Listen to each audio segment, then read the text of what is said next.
Alright, everybody, hold on to your panties, because it's about to get real up in here.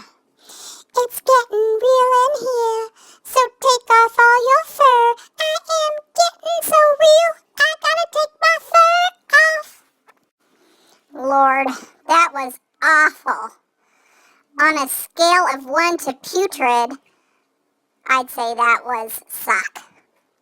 Anyway, I'm gonna get real, because lots of real stuff is happening, and it's gonna get ugly, and it's gonna get personal up in this video. So, don't say you weren't warned, and I don't want these angry emails about my language. Because a dog's gotta say what a dog's gotta say, and a dog's gotta get it out. Oh, yeah, brother. Testify. Can I get an amen? Can I get a whoop whoop? Murphy, that was unnecessary. That was annoying. And that did not contribute to the intelligence of this conversation. Don't interrupt me again, because I'm here to talk about all the horrible things that my mom is dealing with right now. So it's about to get heavy, and I don't need your Fresh Prince routine. Okay? So some of you know about the day before yesterday, because I posted about it, about how I went to be hospitable and greet the new neighbor dog by charging the fence with my head and busting a slat out. Now, the neighbor interpreted this as me busting through the fence and attacking her dog, but I don't understand that interpretation, because my head can't fit through a 3-inch gap in a fence, and I made no contact with the dog. But my mom was embarrassed, and it's just not a good way to get on the right paw with a new neighbor. So mom had to build a barricade and give the neighbor a little gift to say sorry and try to patch things up. And I don't know if it's going to work. And then she's always stressed and coming home from work all sad. And so I decided to eat a pair of her underwear, unbeknownst to her.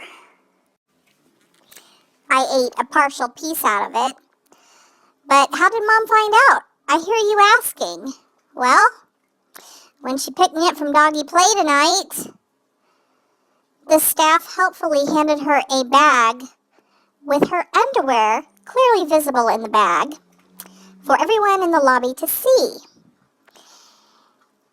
that I had thrown up, and then proceeded to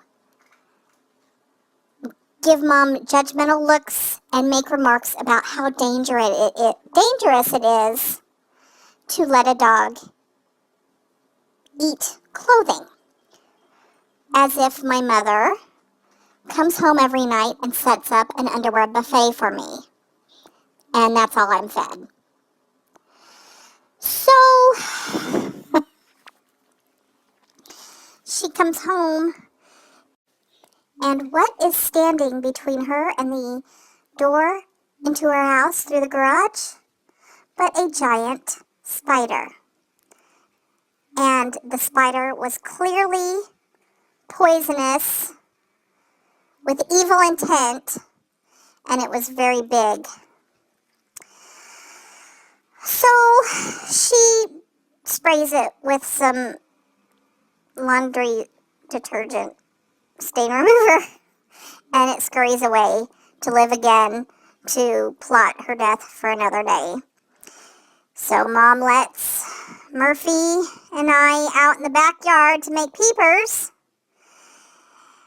And of course she comes out there with us now, so we don't do anything to the fence. And what's in the backyard but a full-grown wild rabbit trapped in the backyard. So everything, like, suddenly slows down, like those in the movies where the guy's flying across the room to throw his body over a grenade. My mom's like, no! And she's flying through the backyard to try to stop me. But I went after that rabbit like it was a pair of underwear. I was going to eat it.